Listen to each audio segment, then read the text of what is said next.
Do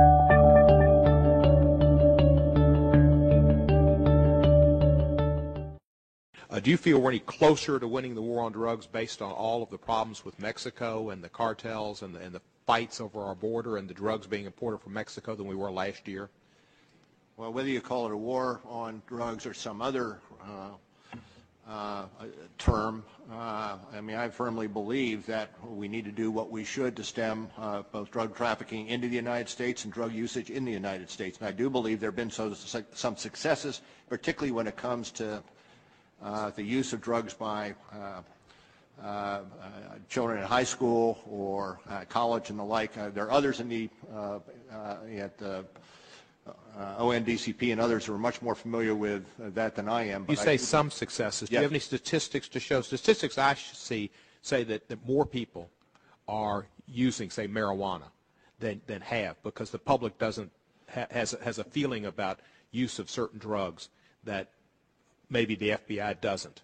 Is there a better way, and some people have suggested looking into a system of legalization that might be effective in stemming the tide of drugs from Mexico and then the border wars and the immigration problems from Mexico? Have you considered this as a possibility? I think anybody who looks at this problem considers it, and ultimately when you look at it, rejects it.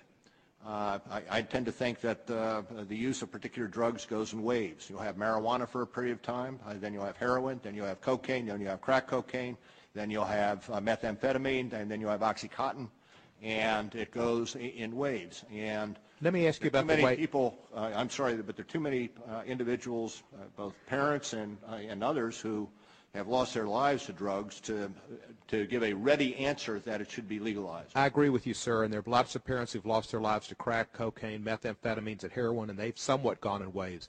Name me a couple of parents who've lost their lives to marijuana. Can't.